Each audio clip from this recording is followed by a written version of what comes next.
So the next participant that we have is Yasmeen Quadri. She is a senior eminence fellow and stamp scholar at the Ohio State University and is studying neuroscience. She joined the Muslims and Mental Health Lab at Stanford University 2021, where she works on the suicide line of research. So please give a big round of applause for Ms. Yasmeen Quadri.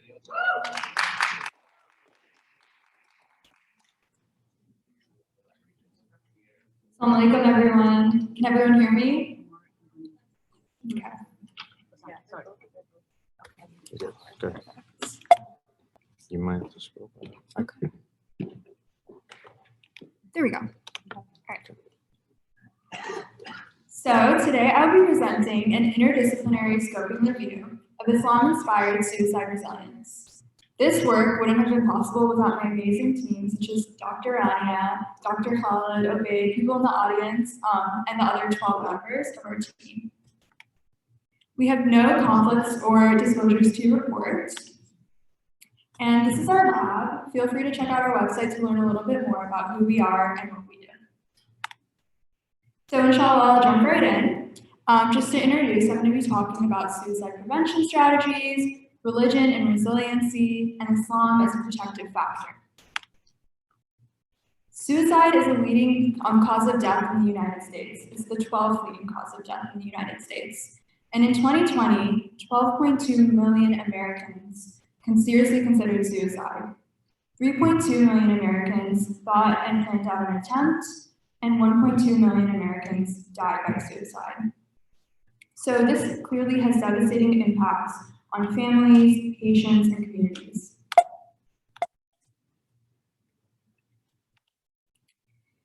The lab recently published a JAMA article that showed that Muslim adults are 2 times more likely to report a history of suicide attempts compared to other faiths. So it's clear that we need to investigate this in our Muslim communities. So a little bit of background, we need to contextualize this research. As the current state of research stands, it's really focused on Christian faiths and populations. But Islam is one of the fastest and largest growing religions in the world. Yet there's a dearth of empirical evidence investigating Islam as it relates to suicide. Yet in Muslim majority countries, the actual deaths by suicides for Muslims is lower. So it's important that we understand this a little bit more. A little bit more background, I'm going to be explaining what a suicide prevention strategy actually is.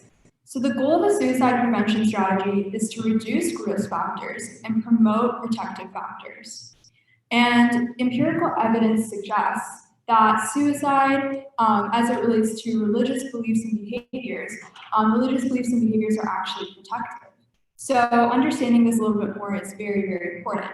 If you think about it, say when you're really stressed and you feel like your life is a little bit out of your own control, do you turn to prayer? Do you turn to dua? These are things that we want to understand more from different disciplines' perspectives.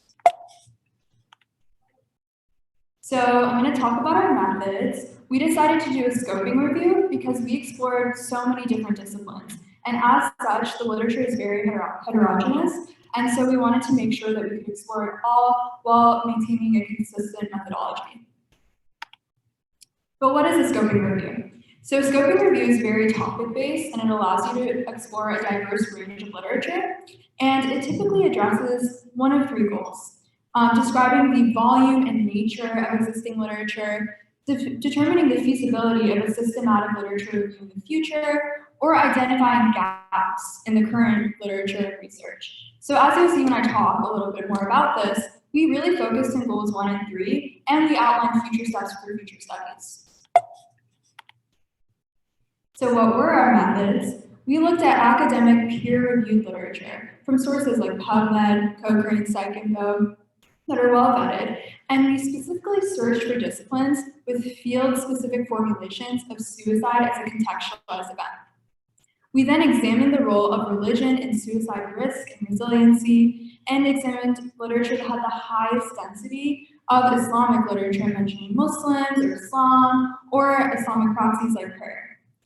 One limitation that we did find was that within the fields of psychology, psychiatry, and sociology, there may have been an academic bias. So what this looked like was when we searched up search terms like Muslims, we found articles that related to extremism or terrorism. And I think that there's so much more to literature on Muslims that needs to be populated in those different journals. And so this just underscores the importance of studies like these.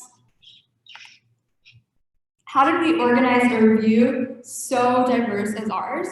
We contextualized different themes within each of the disciplines. So we looked at the influence of religion at the individual level, the influence of religion at the societal level. Then we created a multidisciplinary review of theoretical frameworks, and we looked at Islam and its principles as a protective factor. So this will make a little bit more sense as I go through each of the fields. So the different disciplines are Islamic theology, sociology, psychology, medical anthropology, developmental sciences, and my personal favorite, as I'm a neuroscience major, neurotheology. So let's talk a little bit about Islamic theology and jurisprudence. So within this part of the literature review, we surveyed the Quranic literature and Hadith in order to understand how these scriptures address suicide and protective factors. So as many of you may already know, Islam has a concrete prohibition against suicide with very few exceptions to this rule. And Islamic scholars have really worked with this concept. Why is suicide prohibited in Islam? And it all goes back to one thing, the sanctity of human life. We are told that we cannot take the life of another person or our own life. And so this goes back to autonomy, the autonomy of ourselves. We're entrusted with our bodies. So everything that we do, from what we eat, to how we sleep, to how we practice, it all should really benefit our bodies. It also has to do with the fact that we abstain from substance abuse, we abstain from self-harm, we abstain from suicide. So these things can be protective. We also have ritual and moral factors in our literature review. So what this has to do with is hope and fear. Think Surah Inshira, Inna ma'al usri yusra, severely with hardship, there comes relief. We're taught as Muslims from a very young age that if there's something that goes wrong in our lives, we should place trust in Allah subhanahu wa ta'ala and hope that things will verily come with relief. And this really helps people get through hard times in their life. We also have fear of punishment if we do something wrong, and these two things can work with each other to be protective. There are also moral codes that we follow, things like prayer and salah, fasting or sawm, and ritual remembrance known as dhikr. These things really help us deal with the uncontrollable things that come up in our lives and really help us reduce physiological states of stress. There's also dua. So when you think dua, you normally make dua when you want to hope for something. And hope plays a huge role in suicide. And our literature also indicated that there is a societal responsibility to uphold this Islamic worldview and teachings within our institutions, so our mosques and our governments and our healthcare systems. And really, there's a gap in the literature in Muslim majority countries. While they do uphold these teachings, there's no studies to see how this has to do with suicide and resiliency and protective factors. So we need more research on these things. Next, I'll be talking about sociology. So this section aims to understand the environment and social factors on the emotions and behaviors of individuals as it pertains to suicide and resiliency. So religious integration refers to communities and what beliefs do they hold and how do people feel connected to their communities. And so the way that this is measured in research studies is by the proportion of co-religionists in your community. So people who share the same religion as you. And also the religious service attendance in your communities. Increased religious integration is associated with lower suicidal rates. So this is very important to study. But a big part of this is the social network theory. So the social network theory is the predominant theory within sociology that talks about essentially who are you interacting with in your community and what do those relationships look like. So increased social connection is correlated with reduced suicide rates and lower suicidal acceptability. But these studies, again, are very focused on Christian populations and Jewish populations, not Muslim populations. The very few studies that are focused on Muslim populations are just very ungeneralizable to the public, and the methodology is very varied. There's also studies in Christian populations that indicate that this social network theory may not always be protective. So say if there's a death by suicide in your community, there's a phenomenon known as suicide contagion, which causes more suicides. So there is a gap in the literature here. So due to this wide methodological variation and limited generalizability, we must do more research. Psychology really studies the intrinsic religiosity and positive religious coping, and does so in multiple theories, known as the theory of God representation. So when you think of how you positively religiously cope, it really has to do with how you perceive God. So if God is very supportive, then it's likely that you have lower suicidal ideation. There's also moral objections to suicide. So this has to do with if in your religion God prohibits suicide and you have a positive God image, you're at a lower risk for suicide. The religious commitment theory has to do with your intrinsic religiosity. So if you're highly religious, highly intrinsically religious, then it's directly related to rates of depression and suicide. But there is a gap in the literature having to do with how Muslims perceive their gods, or how basically we understand our intrinsic religiosity. So more research is needing to be done, which you can see a common theme in all of these. For medical anthropology, they really look at idioms of distress and idioms of resiliency. So really this understanding of how do Muslims communicate their pain to their providers. And Muslims are going to do this in different ways. So they study this through ethnographies, which are highly contextualized snapshots of these different stories for Muslims. And what we found was that if there was operationalized marginalization, such as Islamophobia, that can be a risk factor, but identity politics may play a role in mitigating this. Ethnographies also indicated that Muslims struggle with this concept of autonomy versus conformity, and also in countries like Palestine, martyrdom is a situation where basically Muslims may enact their suicidal ideation as a non-sinful way of going through with this. So it's important to really understand these idioms of distress and idioms of resiliency as it's contextualized to Islamic populations. Next, we talked about the developmental sciences. So the sharpest rate of increase in suicides occurs from adolescence to young adulthood. And suicide is the second leading cause of death for young adults. So it's very important to understand the developmental sciences as it pertains to Muslims. And we do so through multiple theories. We look at faith as a protective factor. So when Muslim youth feel integrated into their youth groups and their communities, this may be a protective factor against hopelessness and depression. So these are things that we really need to understand more.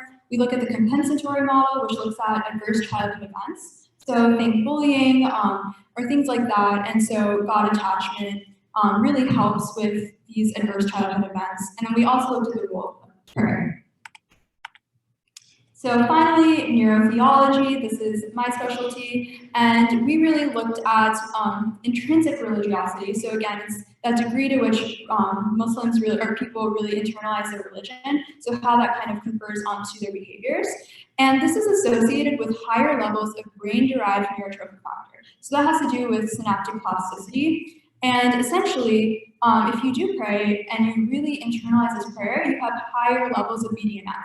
You also have increased cortical thickness with people who pray, and decreased levels of interleukin-6. But more research is needed to be done to understand the directionality. And also we found with Salah, there's increased activation of various brain regions, but this also decreases with dhikr. So understanding how it applies to different prayer practices is really important. Things like Salah also decrease the sympathetic nervous system and increase the parasympathetic nervous system, so it has to do with the stress response.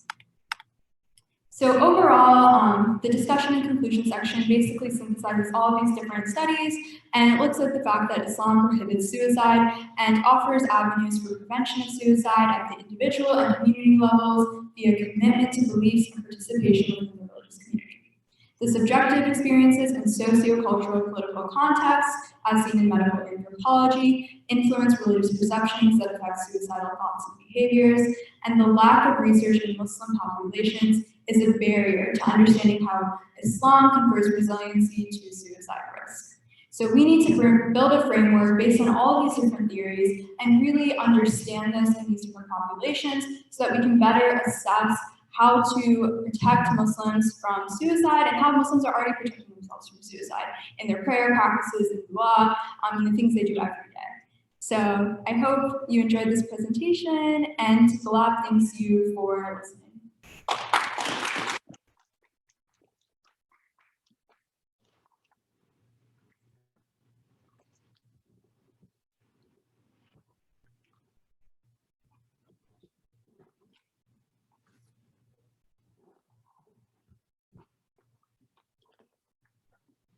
Thank you so much, Yasmeen Khalid. That was a very good presentation. So now we have our next participants. First, I would like to introduce Dr. Rania Awaad. She is a clinical associate professor of psychiatry at the Stanford University School of Medicine, where she is the director of the Stanford Muslim Mental Health and Islamic Psychology Lab and its community nonprofit medistan.org. She also serves as Associate Division Chief for Public Mental Health and Population Sciences, as well as the Section Chief of Diversity, Cultural Mental Health in the Department of Psychiatry and Stanford. She also holds certifications, that is Ijaza in Quran, Islamic law, and other branches of the Islamic sciences. And she's accompanied by Dr. Osama El-Gabalawy, who is a psychiatry resident at Columbia University. Please give a round of applause. Yeah.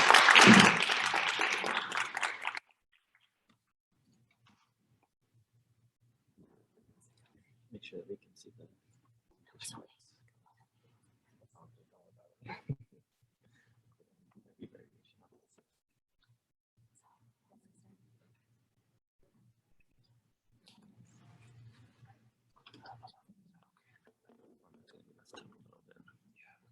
Do you have the PowerPoint? I do. Sure.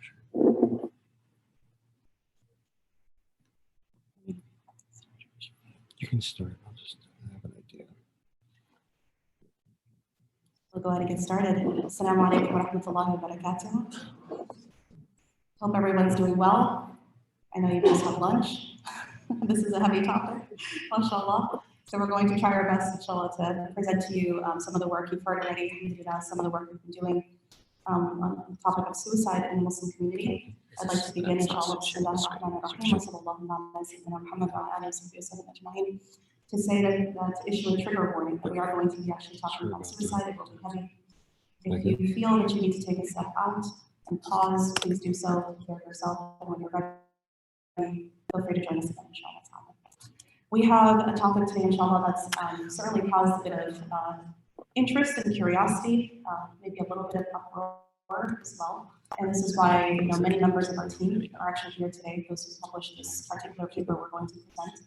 Many know that we have published this paper in JAMA Psychiatry, the Journal of the American Medical Association. It was a letter that was really addressing a concern that we were seeing in the Muslim community, particularly those of us who are clinicians, academicians, who are working on the ground with the Muslim community, just seeing the numbers of suicide attempts and deaths by suicide rise. More and more and more, but there was no data. Nothing, absolutely nothing that captured exactly what was happening for American Muslims. So today we're going to tell you a little bit about the study itself. And I think our slides are ready to go. Maybe not. I'll keep talking.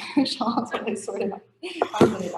But I'll just start by saying that we don't have any disclosures announced. And also that this work that we were doing was actually a collaboration of multiple partners. So today, Dr. Osama and myself are from the Stanford Muslim Mental Health and Islamic Psychology Lab, but we were also partnered on this study with the ISU, the Institute of Social Policy and Understanding, that actually does an annual poll called the Muslim Poll. And in that Muslim poll, we put in questions on mental health and on suicide. So what you're going to see today is some of the, basically the data analysis that came out of that particular study, in which we pulled this data. Other partners of ours are the Institute of Muslim Mental Health, and Dr. Hamada was one of our co-authors as well, and the Khalid Center, and Dr. Hamada is here, was also one of our partners as well. So this was a very kind of partnered project from many different Muslim mental health organizations coming together. And we're ready to go, it looks like, alhamdulillah. So I'll hand the mic over to Dr. Osama to tell you a little bit more about the actual analyses of the data. And then I'll come back and tell you, since it'll be kind of heavy, I'll share with you kind of future steps. What are the next steps and where do we go from here in terms of healing and helping our community in Charlottetown? Over to you. Assalamu alaikum. So our team has no disclosures. So this is a brief outline of the presentation. We're going to start off with a disclaimer on language, do a brief background on suicide and its epidemiology. We're going to talk about the study design and survey methodology, talk about the results, conclusion, next steps. So for suicide, I think this is probably one of the most important slides in the presentation. Language is the foundation of thought. Thought forms everything we have in society. And suicide, the whole field is kind of moving away from language that is not very accurate or helpful. So one of the first things is that we want to start describing suicide in terms similar to that of a fatal heart attack. Both are sudden and tragic outcomes of diseases or illnesses with known modifiable risk factors. So we want people to use terms like died by suicide or lost his or her life or killed themselves.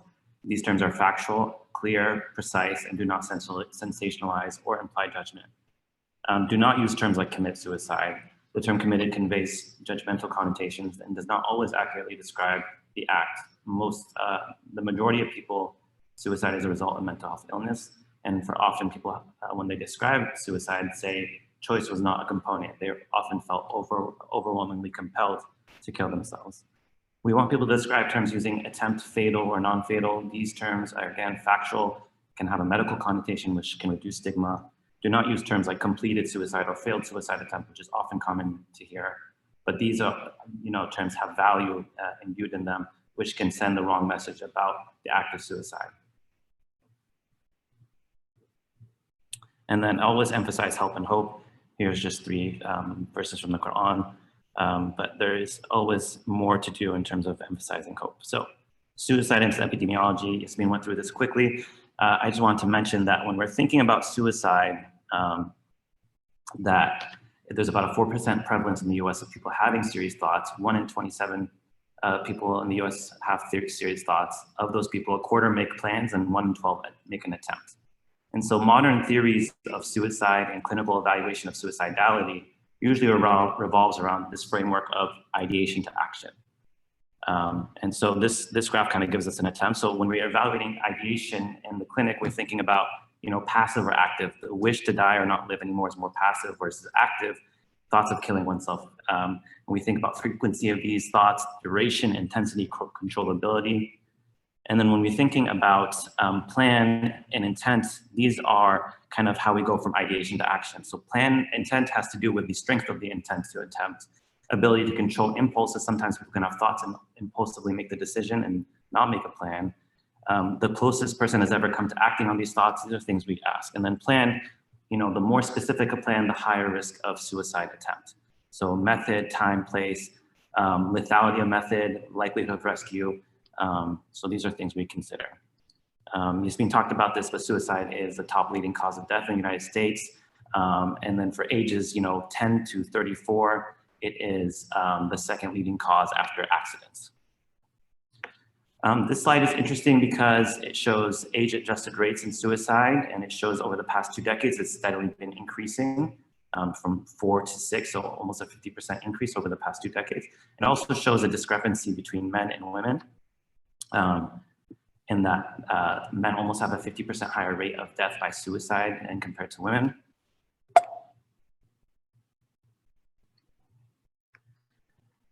We will come back to that thought in a second. This one is showing it by race and ethnicity. So oftentimes people think of suicide as a disease that only affects white people, but it's not. And many people have serious thoughts of suicide and attempts, and not many people know that Native Americans also experience higher rates of suicide than whites. But generally speaking, race is considered a protective factor. Here, women, it shows here the prevalence of suicide attempts, and it shows here that women are about 50% more likely to attempt suicide. So the discrepancy in suicide rates between men and women is usually explained by fatality of the attempts. Roughly speaking, like you can think about it as women 50% more likely to attempt and men 50% more likely to die. men more likely to use firearms. Also shown here is younger people having higher rates of attempts, and the attempts is kind of it varies by race. So I want to do a brief background on, sorry, I'm just going to skip this. I'm going to go to this slide first. So the strongest single risk factor that is predictive of suicide is prior suicide attempt. This is validated in all the literature and is the most important risk factor in suicide assessment.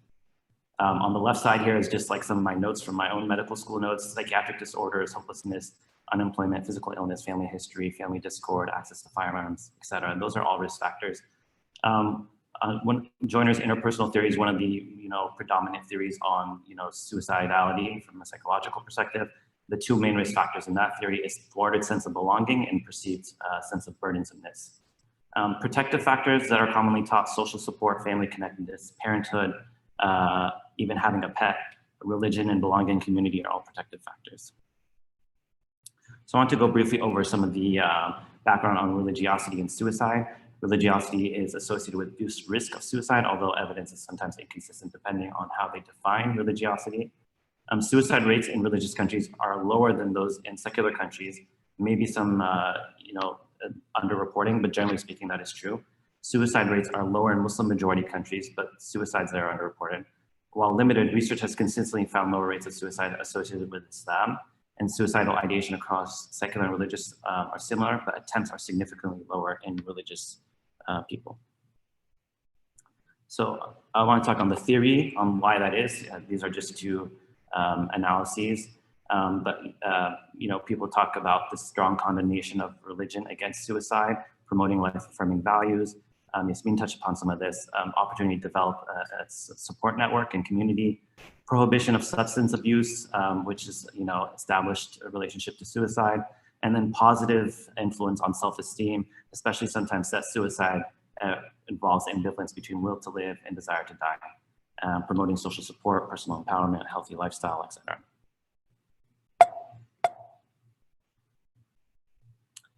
So the question we wanted to ask was kind of a more open-ended question. So the ISPU does a study every year where they survey everyone about on things related to Muslim identity in America. And so in the 2019 year, they included questions they included 3 questions, and these are the questions. So the first question was, have you ever visited a mental health professional? Yes or no? If you ever had such severe emotional distress, who would you go to? And there was a multiple choice between health professionals, faith-based clergy, etc. And question, the last one was, have you ever tried to do anything to try to kill yourself or make yourself not alive anymore? I know the wording of that might sound funny, but that is one of the standardized ways that researchers assess prior suicide attempts. So the survey study, we did pre-screened random line and cell phone numbers, listed telephone samples, and probability web panels. 2376 participants completed the study. It was conducted by ISPU using a third-party company, and Muslims and Jewish participants were oversampled, and other religious groups were weighed to provide nationally representative samples of the US adult population over 18. So the results, I'm just going to go through the response rate. Response rate varied from 4% to 22%, depending on what was used. And I know this is a big table, but this is like just some of the demographics that were captured.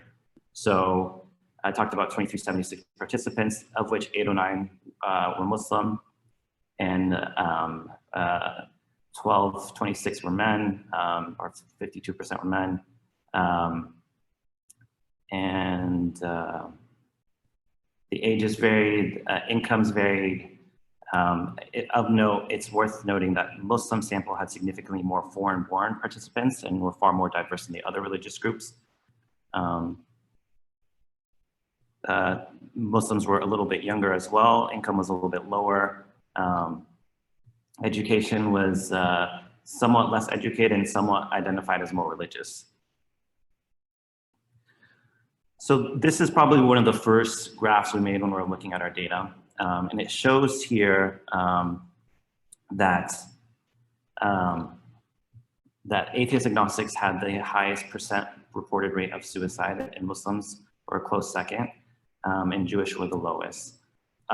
But the reason that this graph made us pause was because we know that our Muslim respondents are, one, far more diverse and far more foreign-born. For example, in our data, if you look at it, US-born respondents were 3.6 times more likely to report suicide than foreign-born.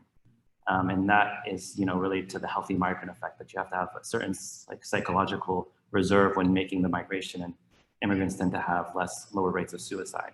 But when we see the Muslim rate this, elevated, we were thinking, there might be something more going on.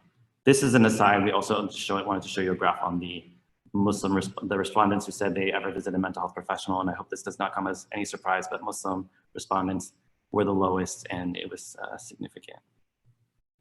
So what we wanted to do to tease apart that relationship of trying to assess what role a Muslim identity had in contributing to that first graph I showed you, what we did was adjusted odds ratio. So we adjust for variables, and we see what contribution each of these variables has to that adjusted odds or that risk. So when we adjust for age, sex, race, income, education, religiosity, and US born status, we find that the relationship reverses, that we find that Muslims have a 2.18 times odds of attempting suicide compared to the reference group, which is Protestant. And the other groups kind of have, ranges around 1 or a little bit higher than 1, but not significant. But this was a pretty notable finding, that Muslims had a 2 times the odds as Protestants to have a prior suicide attempt. Now we notice here that when you look at race, we find that the different races are very protective against suicide attempt. We also notice that age, as you get older, more protective. In income, the lowest income bracket had a significantly higher odds of prior suicide attempt. Education had some interesting findings, but it wasn't significant. And religiosity also surprisingly did not show a strong correlation with suicide attempt. The US born status, like I mentioned, it showed very protective, almost 4 times the odds of having a suicide attempt being born in the US compared to being born outside the US. And I want to make something very clear.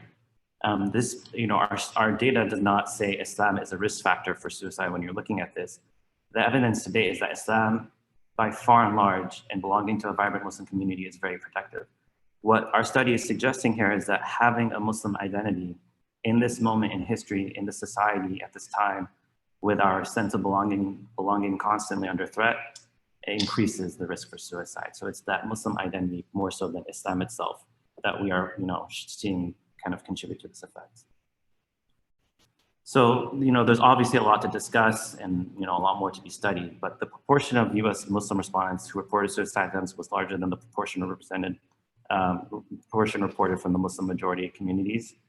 After adjustment, US Muslim adults had 2 times the odds of reporting history of suicide attempt compared with respondents from other faith traditions, including atheists and agnostics. Unlike other studies, self-reported level of religiosity was not protective in our study.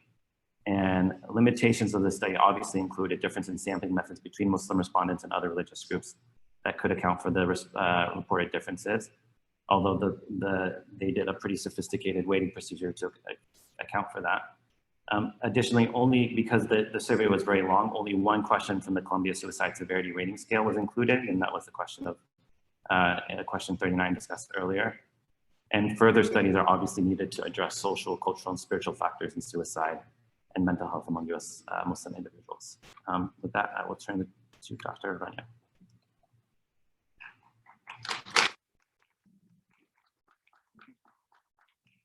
Thank you. What we decided to do next is really talk about key takeaways from a study like this. This is really, as I mentioned, an initial survey study. It is a research letter. There's much more in-depth work that needs to happen. And when we think about the takeaways from what we learned, research is so important. In fact, it's imperative. Without having data points, it's impossible to really be able to say, because as much as clinicians, we would say, this is what we're seeing in our clinical practice, or as much as in the community level, we'd say anecdotally, here are so many stories of one suicide after another. It's not enough. You actually need the data to be able to really pinpoint and say, here's where the issues are and what's happening exactly. So there's so much work to do there. Another key thing about this as well is that we really wanted to make sure that there was prevention efforts. And that's what I'm going to spend the last maybe couple minutes of my time talking about, because I'm very, very cognizant of the fact of delivering bad news to the community, that this is what we're finding, that there's an uptick in suicide attempts. Now, really important, I know Dr. Sama touched on this, this was not deaths by suicide. That's a completely different way of studying. You have to study that post-mortem. That's not what we did here. We're looking at suicide attempts, but we know that when suicide attempts go up, so do potential deaths by suicide. They kind of correlate. The fact that we are now the most salient part of our study is that it's 8%. 8% of the sample, 7.9 to be more exact, of the sample reported lifetime suicide attempts amongst Muslims. That is humongous. We can talk all day about what that means in comparison to other faith groups. Don't lose sight of 8%, because that's actually what's important and the most important finding of all. What happens next is what you do with prevention. So, alhamdulillah, the lab now, as many of you know, has a nonprofit organization attached with it called Maristan, where a lot of the trainings and taking the work of the academic work that's in the lab and translating it over into community-based training and education. And also a training site, a clinical training site, and then taking all of this research and making it widely available for the community, but really grounded in the evidence-based work and academic work. It's kind of what distinguishes the work in Maristan. So what we decided to do then is a campaign. In 2020, we're running a campaign. It's called the 500 Imams campaign. Maybe some of you are familiar with it or have seen it. Very good. I'm talking. Talking back to me. Mashallah. But anyhow, the 500 Imams campaign, and we're not going to have time to play the link for you, but it's about 3 minutes. I encourage you to take a look at it. But what it is really all of the, or many, when you come to look at the video, you'll see many familiar faces of many different Muslim leaders, men and women who are the faces of Islam in America, and Canada as well, and North America. And many of them, honestly, the conversation, even on mental health in general, has been really difficult. But more recently, it's been more and more likely that they're engaging in conversation. The conversation on suicide was even more difficult to engage with our Imams, our leaders, our religious and community leaders. But after this past year, there's really been such a large uptick that there really has been a lot more conversation around the topic. So they've all joined on this campaign, and you can watch the video. It's actually very heartening to see many of them say, this is an issue. We really need to make sure that there are people trained. In our lab, alhamdulillah, you can see this on the table outside. We spent the last 5 years just about writing a manual. It's about 100 pages. It's very dense, robust kind of research, evidence-based of the cutting edge on suicidology, connected with our Islamic ethical, moral, fiqh, or Islamic legal rulings surrounding. The two are married together into this manual. The manual, inshallah, is done, completed. Inshallah, should be able to be downloadable from our website at the lab and free to the public. But we also know you couldn't just hand a 100-page manual to an imam and say, here you go, do this in your community. So instead, what we did as well is take that manual and make it into training modules. And 2 weekends ago, alhamdulillah, we rolled out our first pilot, which is a full day, 8-hour certification training on suicide prevention, postvention, and intervention on suicide, specifically custom tailored for Muslim communities. So when I say this, I guess part of ending what otherwise is a very heavy and sad and difficult conversation is to say there are actual preventative-based work. Alhamdulillah, we just received IRB or ethics approval to then do pre and post testing and make sure the efficacy of this training and then be able to replicate it and scale it across the country. Our goal in 2020 is 500 leaders, religious and community, inshallah, so please help us reach that goal. And then inshallah, our 5-year goal is to get to all 3,000 masajid of America, so please keep us in your du'as. And inshallah, we actually make a dent in what's actually considered to be a public mental health crisis in the Muslim community. Barakallahu feekum, assalamu alaikum wa rahmatullahi wa barakatuh.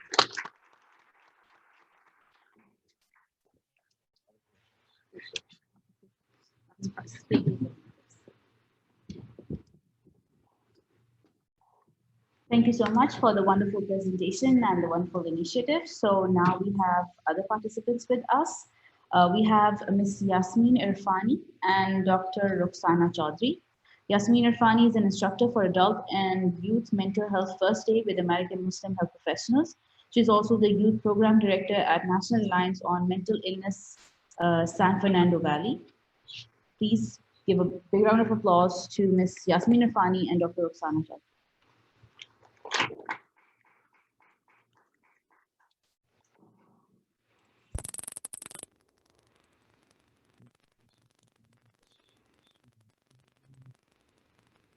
I don't confuse.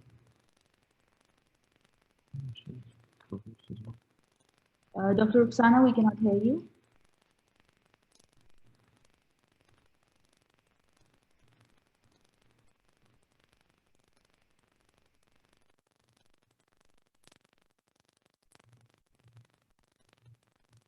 Sorry, we cannot hear you. Can you hear me?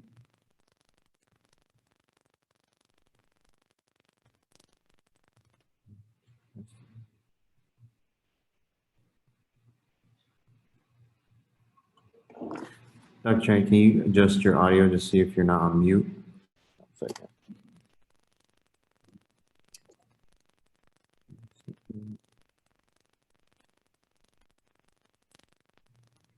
I'm checking the chat. Nothing negative.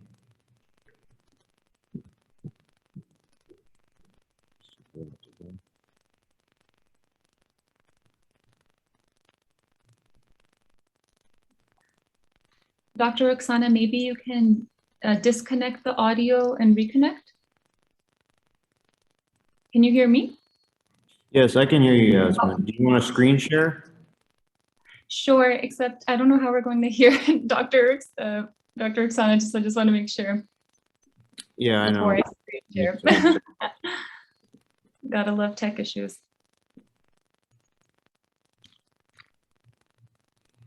Okay, she's telling me I can just start.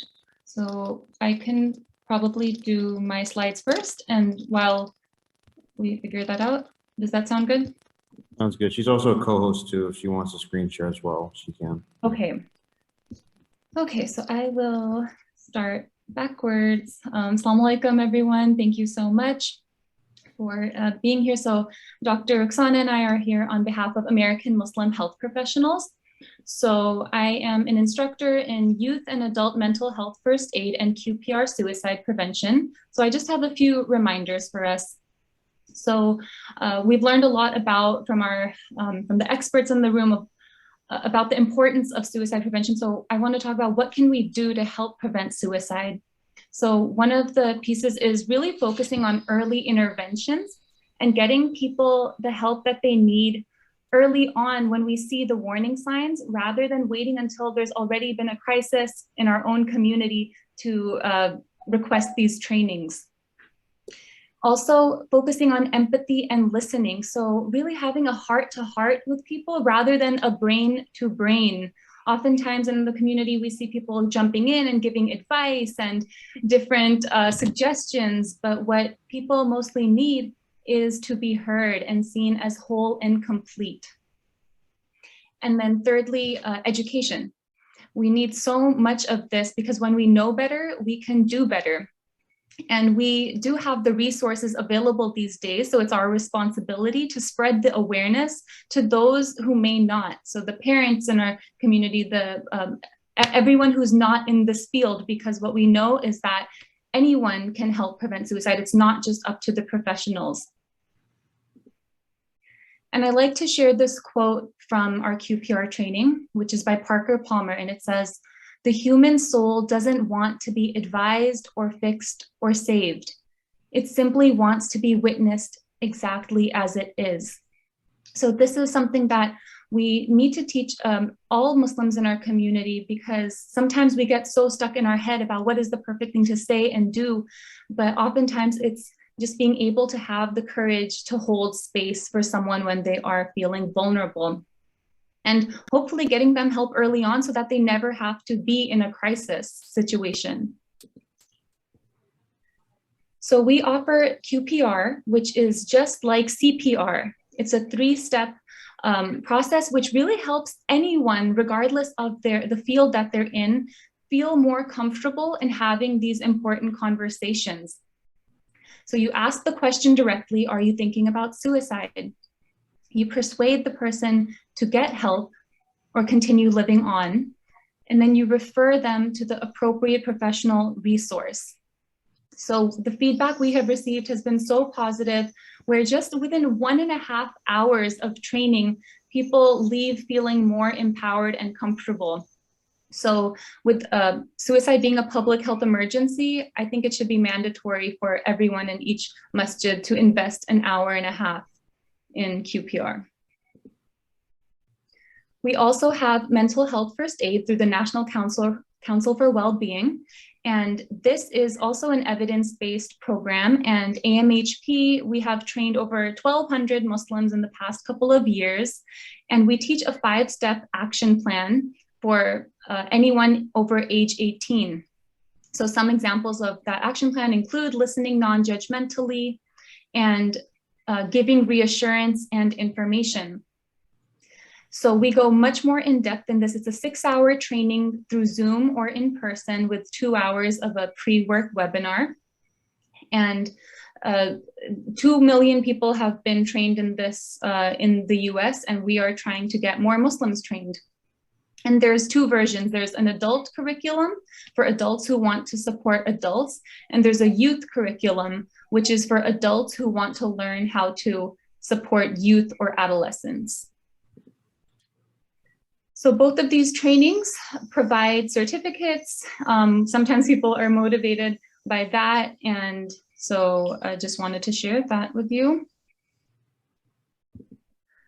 And the call to action we have is you can go to amhp.us and click the mental health tab to learn more about how you can bring this training to your community, or you yourself can attend. So you can click the request a training to learn more and be part of making a difference in our community. And hopefully I will now pass it to Dr. Rukhsana. Assalamu alaikum, everyone. Can you hear me? Yeah. Yes. Okay. Thank you so much. Thank you, Yasmeen. I'm glad everyone can hear me, and I can kind of jump on and piggyback on what Yasmeen said from the clinician's perspective. You know, I've been working in teletherapy format for this full time during the pandemic, as many of you have. So I wanted to kind of offer some of the points I've seen in the last 2 years that are so critical to being in this position of helping people stay, really just helping them through the most difficult crisis and even saving their life, right? That's what suicide prevention is about, when you become the person that's really, you know, holding someone's pain and anguish, and maybe someone who's going through that crisis. So I wanted to start here, and I think, Yasmeen, you're screen sharing. So I wanted to go to the last slide first. You can do that. Just to go on and elaborate a little bit on Dr. Awaad's research, one thing I've seen, and I think many of you can probably echo, is that this notion of suicide, it is not a, you know, one direction or even bi-directional experience. It's multi-systemic, right? So we always have to remember that. I think when I've taught students and I've worked with other colleagues, we find that there are so many different facets to the crisis that occurs that we may have just, you know, missed, or we are always looking out for. And it has to do with all of these. So suicide in itself, we know, is not, you know, it's all of the variables that come together that cause the crisis. Those variables occur in all these areas. So I'm just kind of doing a reminder here of that. You know, we know it starts with home, but then there's immediate family, extended family, school, friends, online communities. All of these areas are religious and faith background. And then, of course, medical and physical issues. All of these come together, and it's sort of like a reminder that cause the suicidal crisis. So prevention has to do with looking at every single one of these, just as the research has shown. I just want to kind of outline that to begin with. Yasmeen, you can go to the first slide. Yeah, and so here we are. You know, what I wanted to just remind us and to discuss about my experience is that, you know, there are always these triggers that are preceding a suicide attempt or a crisis. And some of those triggers don't always present themselves to you in your treatment or with a patient, I've found. So some of that has to do with things that are happening at home that we don't necessarily know about. And maybe there's irritability or anger and conflict and an experience that patients might show us, not show us in the room or in the therapy session or in a counseling session, but it's occurring in home, at school, or outside of the work you're doing. So it's always important to kind of look at those pieces too when you believe that the suicidal ideation combined with other factors are causing a crisis. So I'm just kind of giving us that, background. Examples, of course, are disruption in a primary relationship, of triggers that happen, substance abuse that's, correlated with precipitating events. But knowing that there's other factors too that are beyond depression, there's loneliness, there's estrangement from family members, and it goes on for a period of time, but we have to kind of look at a longer period of time and then put it together with a trigger. So this is the hardest work, but I just want to outline that, sometimes triggers don't happen right before an attempt. Sometimes they even happen before that. And that's what we consider more of a precipitating event. Next slide. And of course, I want to talk a little bit about what is the notion around suicide. I think in the last 2 years, I have found, that intense training and working more with students who are really, feel at a loss sometimes when their patients become suicidal and then it turns into a crisis, is really breaking down what it is. And part of it is, that problem solving, that where people feel like there are no solutions, there's no options. How do I stay in control when I have no control over this situation or certain elements of my life? And so all of that is part of that part of what we think about when we're thinking of a suicidal crisis. We look and check for those. I know there's so many experts in the room, but I find that even I go over this as I am helping my patients through this. And I consider, is this suicidal ideation or where are we, on the spectrum towards crisis? And this is just a little background on suicidal ideation. This in itself is not the crisis, right? Suicidal ideation, different than the crisis. So we can go to the next slide.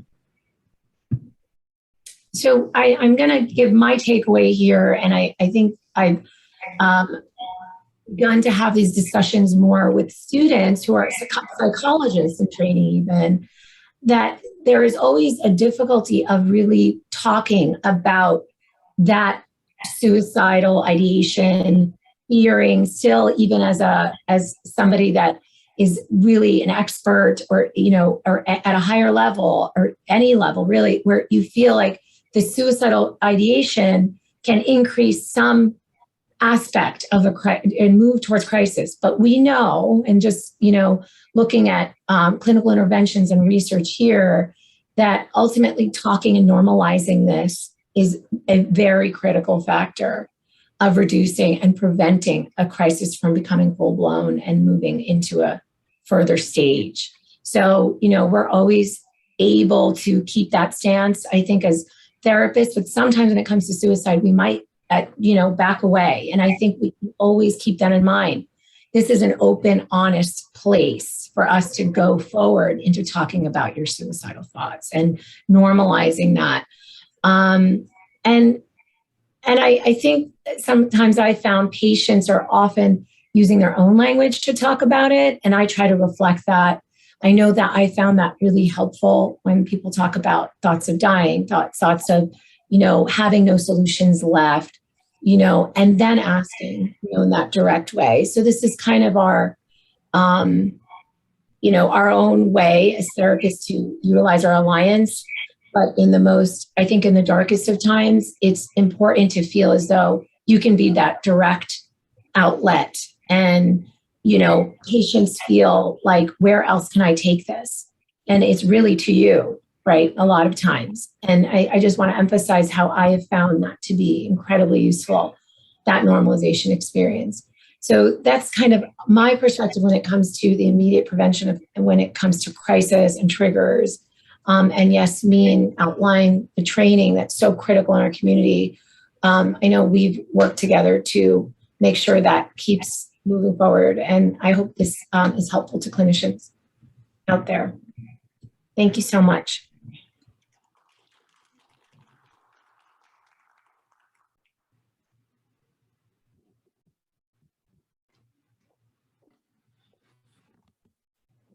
Thank you, Dr. Chaudhry. Thank you, Ms. Irfani. One more round of applause, please.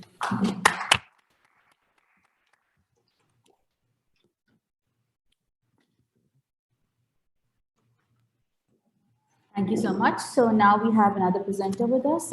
His name is Dr. Khalid El-Zamzamy, who is a child and adolescent psychiatry fellow at the Institute of Living, Hartford, Connecticut, and he is also a research fellow at the Family and Youth Institute. He holds a master's degree in Islamic studies from Hamad bin Khalifa University, Qatar. Please have a big round of applause for Dr. El-Zamzamy.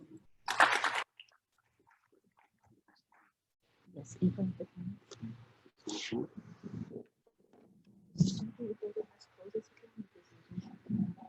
I'll try and clip it as high as you can.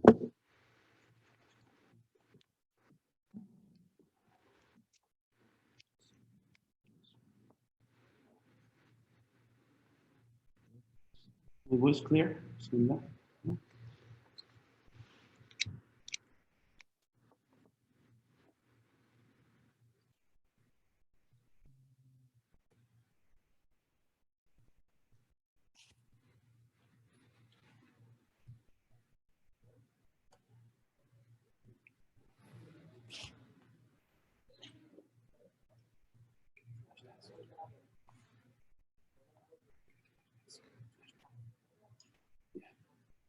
Should pop up right here. It's not pop through the investor.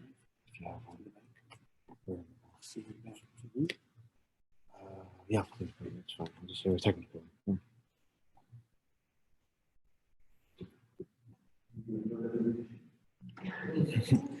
Just having a little technical difficulty. Please bear with me. If you also have any questions at the moment, you want to like submit a question. For any, you want to do a question? Okay, so during this presentation, you have a question? All right, so I'll come by with like flashcards and you guys can write your questions down, and then near the end, we'll have all the presenters come by, both Zoom and in person, they'll discuss them. Just make sure to write down which presenter you want to ask questions to. Thank you.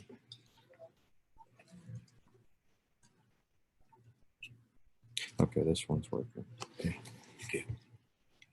You know, there we go.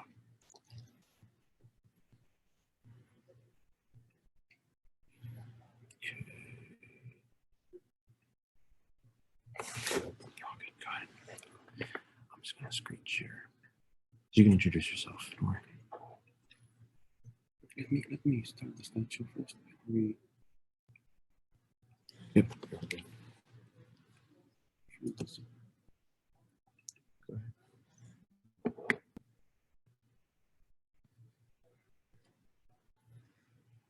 second. Don't.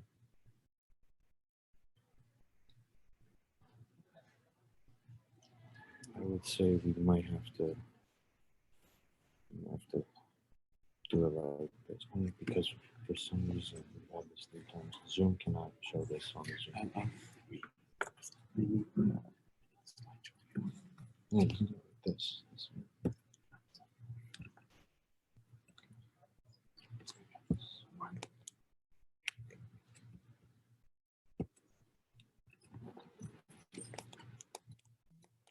Reading mode instead of PowerPoint. That way it doesn't. That way you can still share it. Everything shows. Yeah, that's what I'm saying. It's okay. Sorry. Share screen. Share screen. Choose this one. This one.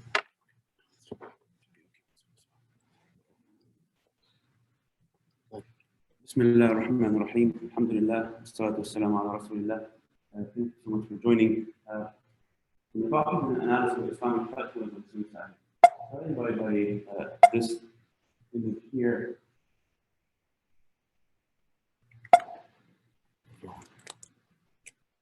Okay.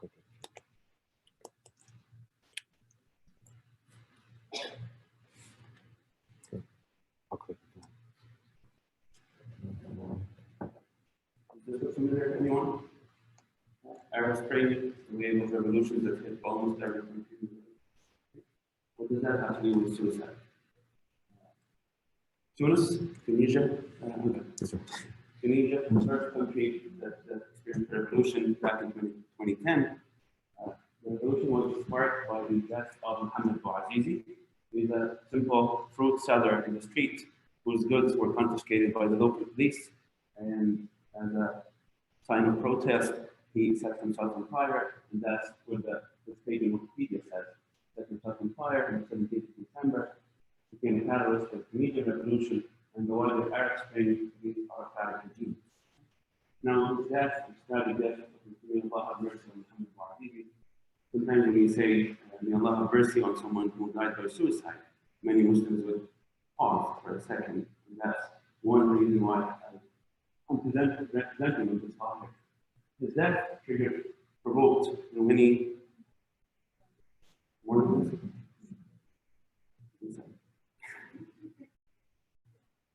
His death by suicide provoked so much, provoked community debates about suicide, right? And many scholars felt under pressure to give statements and fatwas about suicide, and they were kind of like under that religious pressure of establishing and maintaining the prohibition of suicide, as well as the social political environment that they were giving the fatwa in, right? And Imam al-Qaradawi, one of the most senior Sunni scholars alive today, he gave a statement, he gave a fatwa, and he expressed compassion and empathy. He said we should, perhaps Bu'adizi was acting in a foggy mental state. We should pray for his forgiveness. And while he maintained the prohibition of suicide, he discouraged others from seeking suicide as a way of protest and encouraged young people to seek other avenues of protesting and so on. So that's an example of a fatwa in response to suicide in the Muslim community.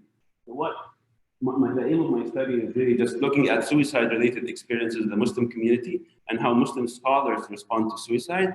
And I wanted to do this through fatwa literature. So what is a fatwa? A fatwa, in very simple terms, is a Shar'i ruling, a legal ruling given by a Muslim scholar. So it's a verdict expressed by a Muslim scholar. And what is a digital fatwa is when the question and the answer happen in a digital context, right? The question is submitted on a website, for example, and the scholar responds without any in-person interaction, which is becoming a very popular mode of fatwa recently. So why study fatwas on suicide? Fatwas are documented. It's almost like case series. It's almost like a fatwa series. Like you have documented cases, a person saying what they're experiencing and a scholar responding. So these are documented real-life experiences, right? And also there's a dynamic nature to fatwas, right? Scholars come from the religious experiences, that reality of muftis and scholars, combined with the reality, the psychosocial and spiritual reality of the people who are asking the questions. Also,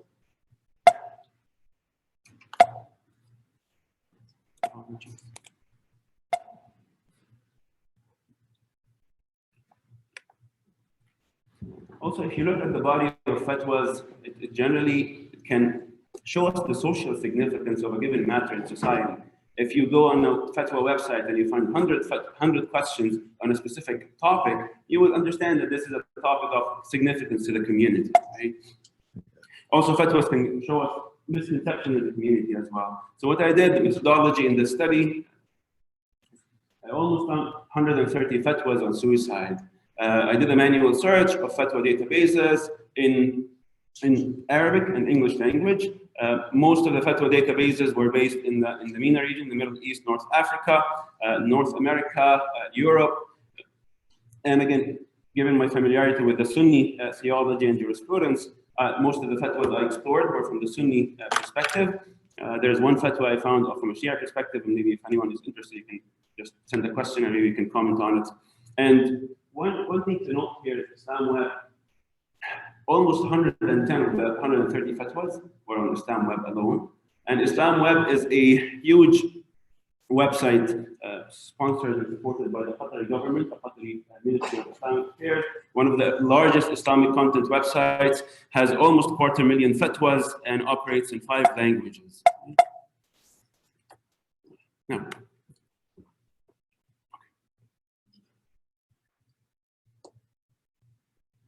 in order to go through the results, fatwa is primarily composed of 2 components, right? There's a question and there's an answer. And when I looked at the questions and the answers, what became obvious to me is that the questions really portray so many risk factors. When people are sending the question, they are saying why they are contemplating suicide, why they are considering suicide, why their relative committed, why their relative died by suicide, right? So risk factors were very obvious in the questions. Answers were showing how Muslim scholars, Muslim muftis were trying to prevent that suicide. So we see risk factors in the question section. We see preventive approaches in the answers. And in both of them, we were able to see post-suicide and post-vention related themes that emerged in the fatwas. Now, some general remarks through my survey of these fatwas, that subhanAllah, so many of these fatwas start by saying, my relative was very religious. My relative was very kind-hearted, had good akhlaq, was one of the best, had the best akhlaq in our family, but they died by suicide. Or they start by saying, I am Muslim, I am religious, I pray 5 times a day, but such and such is happening and it's becoming very difficult for me and I'm contemplating suicide. So subhanAllah, to the extent that one of the questioners said in their question that they're so keen on pleasing Allah subhanahu wa ta'ala, so keen on not displeasing Allah, that they asked the Mufti, what can I do before I try to kill myself in order for Allah to forgive me after that? Right? It just shows how keen they were on seeking Allah's pleasure and forgiveness. Again, just generally, in most of these fatwas, people would express either passive or active suicidal thoughts. Many of them would, told the muftis that I had previously attempted suicide as well. Now, in terms of risk factors that became obvious in surveying the questions, there were psychological risk factors, social risk factors, religious and spiritual risk factors, and medical risk factors. People in their questions would say, I'm depressed, I had postpartum depression, my relative had psychosis and they died by suicide, I have OCD and I'm experiencing significant guilt and I want to kill myself. Significant themes of hopelessness and helplessness were very clear.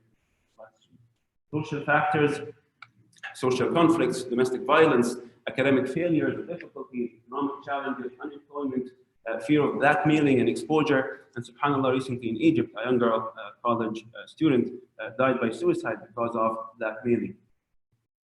Religious factors, religious distress, religious guilt were very, very significant themes that emerged in so many questions. People are just guilty because of their sinful lifestyle, and they tell the Mufti, I'm doing this, I'm doing that. I try to quit these sins. And sexual sins seem to be a very, very dominant theme in these factors.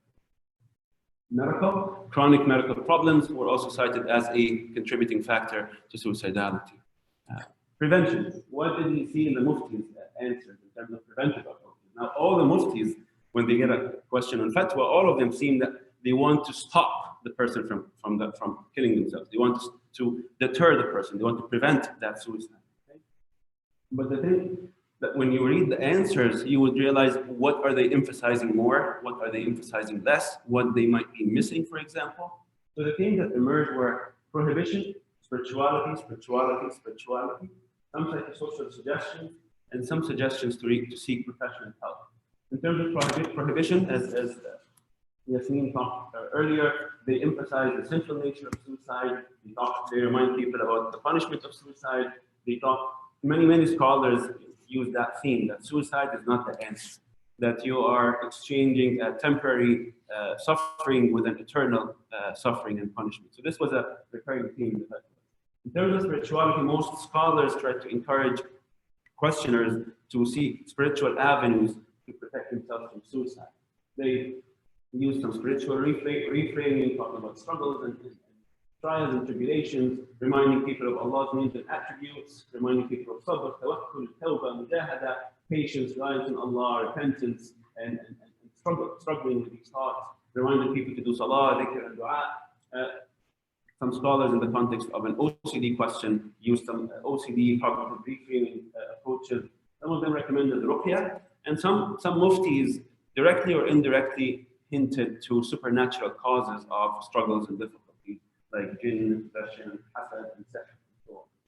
Now, a few fatwas, like from the 130, I would say around maybe 10 or 15 fatwas, recommended psychosocial suggestions. For example, if the person said, one of the fatwas, I don't like medical school. I don't remember the context, but the academic program that they're in, and they just cause them so much difficulties and hardships and distress. So the Mufti gave a suggestion, for example, to try and seek a different program or a different school, or some sort of psychosocial suggestions.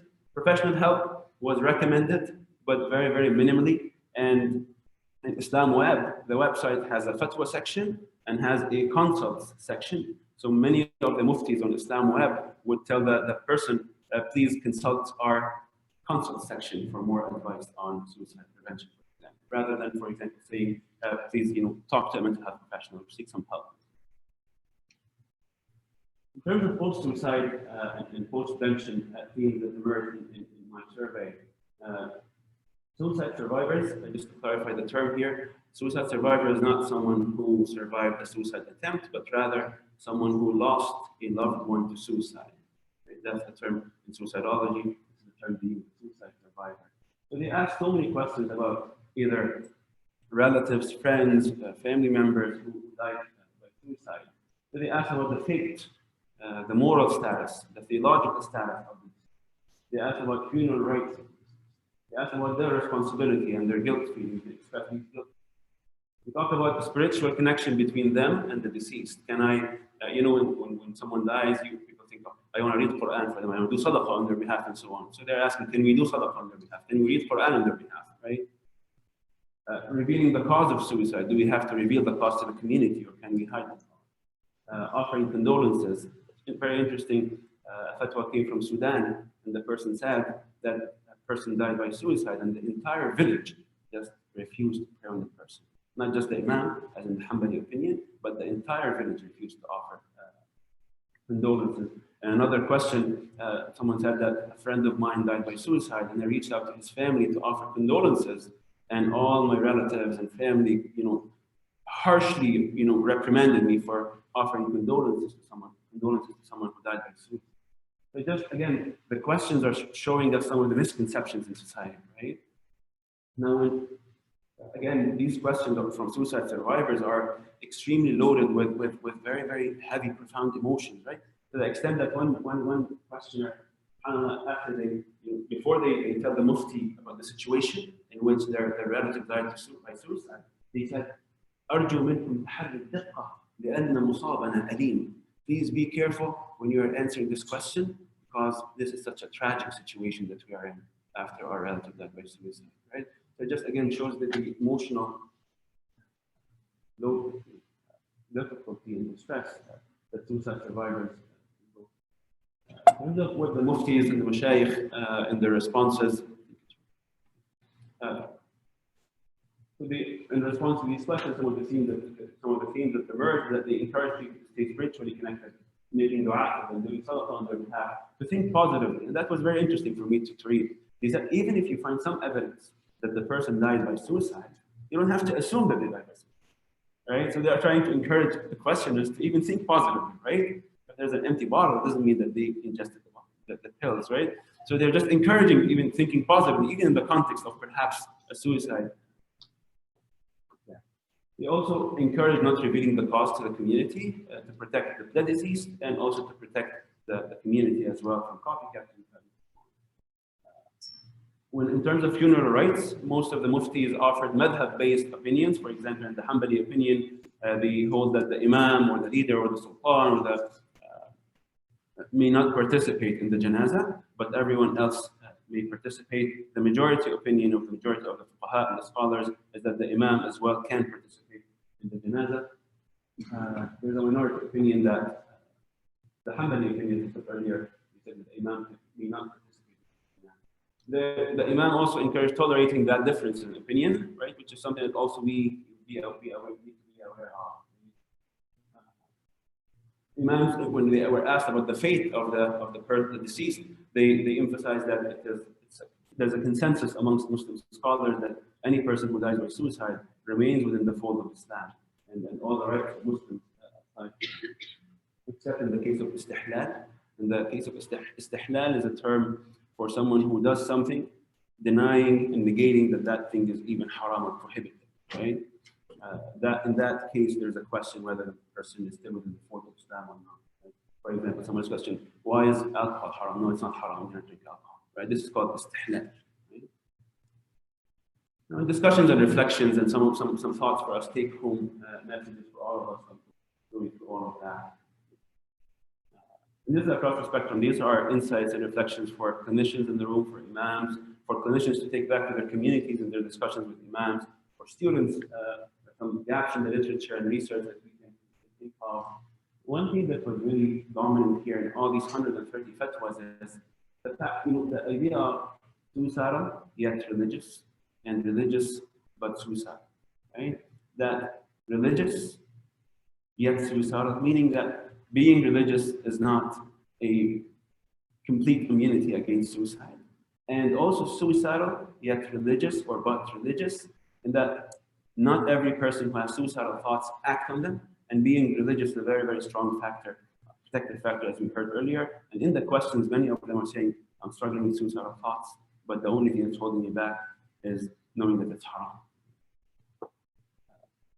So this is very important for the community to keep in mind. For clinicians here in the room, it's again very, very important to ask about, to screen for spirituality, religiosity, religious protective factors, and integrating that in our treatment. Again, the research, yeah. So in Dr. Rania's paper that they discussed earlier, so religiosity was not significantly associated with suicide risk or suicide attempts. So we need more studies to investigate that gap. What's the connection in Muslims between religiosity and Western risk factor, and I put Western in quotes here. As you saw earlier in the risk factors that emerged, psychological, social, religious distress, medical. So all these are the in the Western produced literature, these are the risk factors, and this is a qualitative study, it's not a quantitative study, but they seem to extend to the Muslim community as well. Misconceptions and their impact, and we saw some of the misconceptions that came up in the questions. Are they Muslim? Can we pray for them? Can we make dua for them? Imams are in a very critical position that they can dispel these misconceptions, right, and answer these questions and clarify. And the training that Dr. Rania is offering is very, very needed in order to give Imams the tools to dispel some of these misconceptions. And one of the big issues here is that the Mufti, whether the Mufti is purely a person who gives a religious opinion, or can they offer counseling? Can they tell the person, go to the hospital, seek professional help? So some muftis hold the position that I'm a religious scholar, I give religious verdicts. This is what fatwa is. Fatwa is a religious verdict on a question or a matter, right? But as we heard from Dr. Yasmeen, other group, that really suicide prevention is everyone's business, right? And imams are gatekeepers. The WHO recommends gatekeeper training, first responders training, the 500 imam training. These gatekeeper trainings help imams identify people at risk and offer them the services and support the referrals they need. Imams need to be, muftis need to be aware of the local resources to refer people to, local helplines, suicide helplines. Imams and religious distress. Religious distress was a common theme that came up in these fatwas and questions. So imams have to really be able to address, and have that balance. Like in the fatwa literature, we talk about the muftis are like doctors. You don't prescribe the same treatment to every single person. You don't prescribe the same treatment to every patient, right? Every patient has a specific treatment, a special treatment, tailored treatment, right? So muftis have to give fatwas. They have to think about the question that's being asked. Is it a suicide prevention question? Is it a suicide post-prevention question? Is it a community-related question? So we really need to tailor the answers to the question. Imam's challenge to balance maintaining the prohibition as well as showing compassion, empathy, and support, so on. Giving the fatwa or the opinion that's in the best interest of the individual, the deceased, the family, the survivors, the community, so on. And finally, from the fatwas, 130 fatwas, there's a very, very significantly rich spiritual discourse that can be integrated in psychotherapy and treatment. And the manual that Dr. Rania has developed incorporates some of that. So there's a very rich discourse for clinicians to develop models of suicide prevention that are Islamically based, Islamically informed. Some other resources for any further information is a lecture that we gave at Training Center on suicide in classical Islamic literature. If you want more information on that. FYI has very, very good resources on suicide prevention, suicide toolkits, and that's it for me. Thank you so much.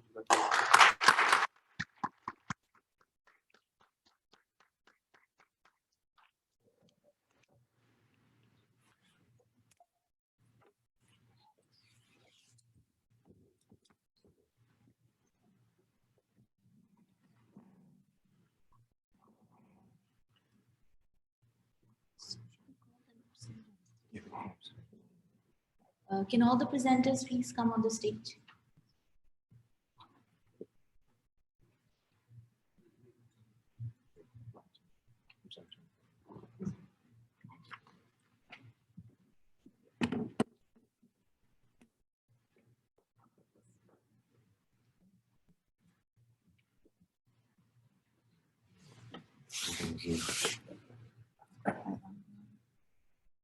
So because of the shortage of time, we would not be able to ask a lot of questions. So the presenters are here in person. If you have any further questions, you can reach out to them directly and they can answer your questions.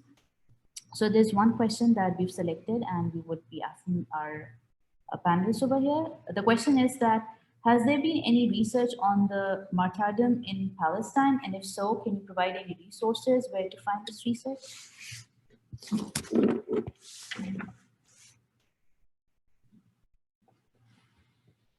There has been research on this. We did that within our, I believe it was our medical anthropological section of our paper, and that's in class. So inshallah, we'll publish, and then you can read more about it.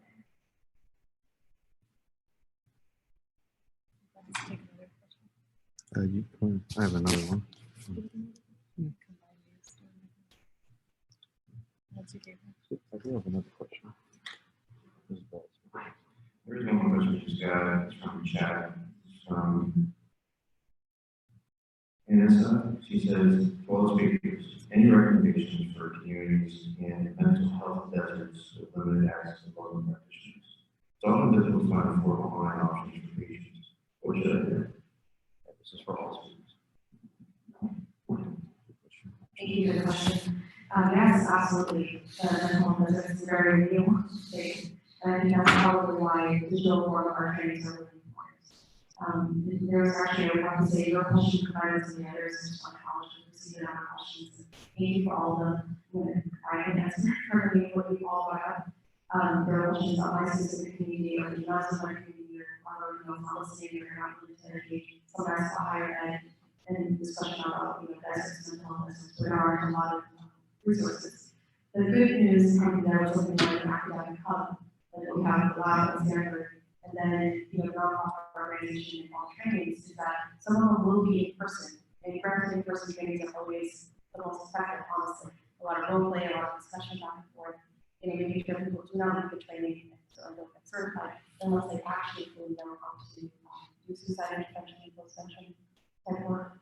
But the digital trainings, the online trainings, are actually very useful for anybody in that type of situation. Same with higher ed, by the way, which we do quite a bit of work with. The whole initiative, if you look at American, that we started in the lab called China's Mental Health Initiative, which is on college campuses actually, where we take mental health onto college campuses, do a lot of workshops and trainings. This will be no exception to that suicide. And also, lastly, the digital trainings or online trainings are really available for all. I know we said Imams, but the reality is, we said Imams, but the reality is it's actually for all faith and community users. So it's not just a catchy title. We'd love 500 Imams to come on. But actually, the reality is we'd like to have all of our male and female leaders.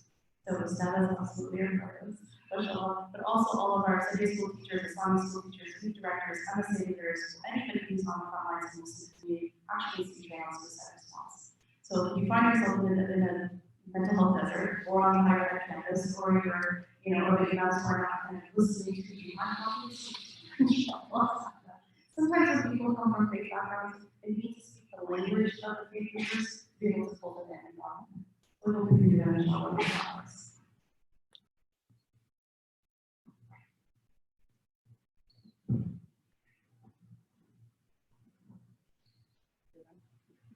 You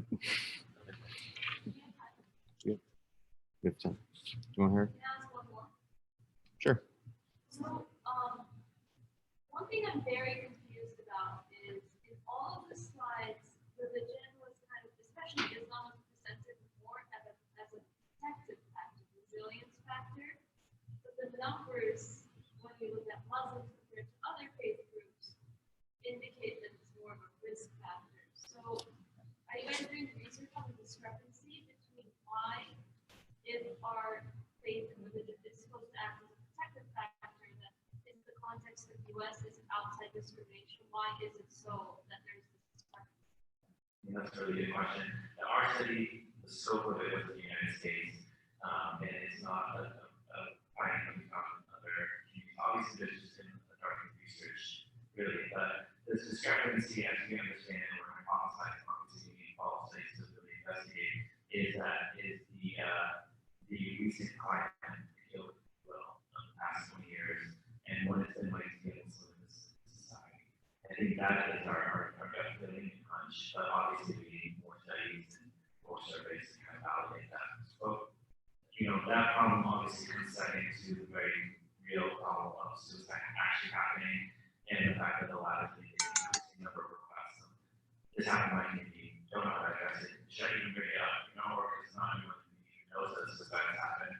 So it, you know, we kind of honestly been getting a lot on the front lines of, you know, working with communities, kind of session, and, you know, these more important questions of how we think about this from a systemic perspective is really the, you know, the big fish in the fry in terms of suicide prevention.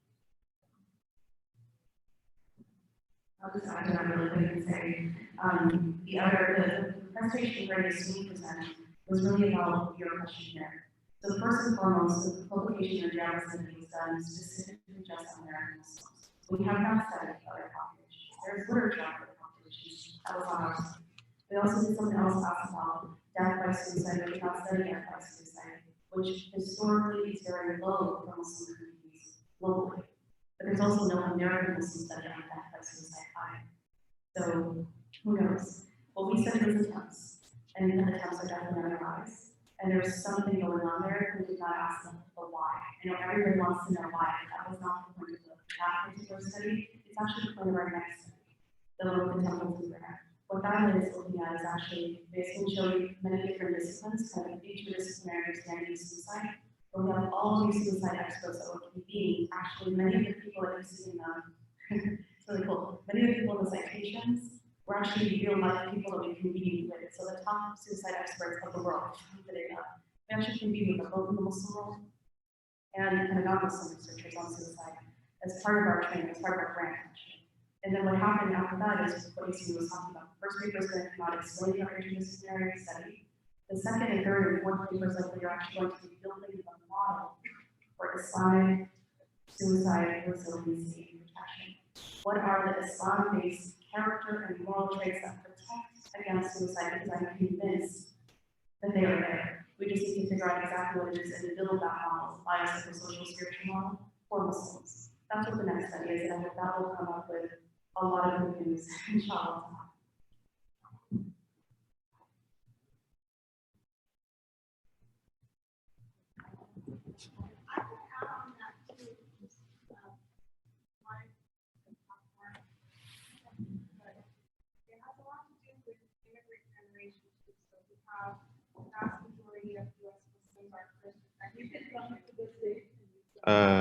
We might have to we have to people. Okay. I'll give her the mic. I'll give her the mic. You can on stage, do it.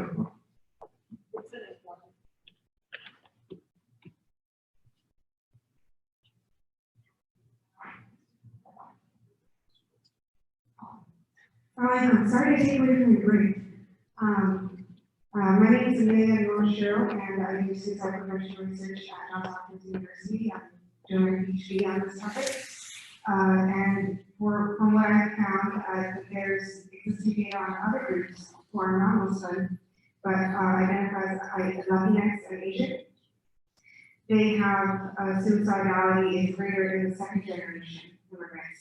And in the Muslim population, we have first and second generation who make up the vast majority of our demographic. So that is one potential causal factor, and it's a social factor, as Yasmeen pointed to.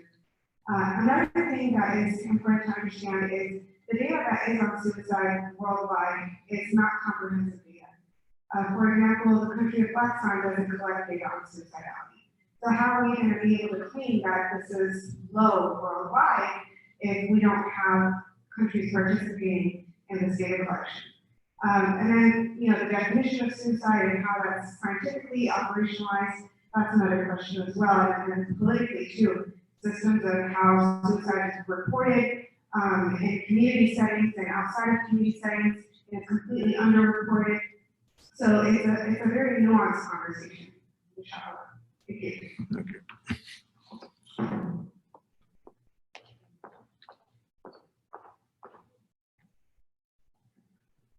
Let's give a round of applause. That was pretty good.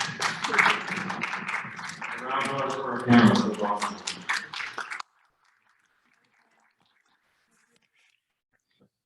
So we're gonna take a quick water break. So we're gonna come back at like 3:45, so you guys can get a water break. And we'll start from there. And we'll begin with a word with our sponsor before we start. So you guys have a water break. So we'll start at 3:45. Then you guys can Zoom. All right.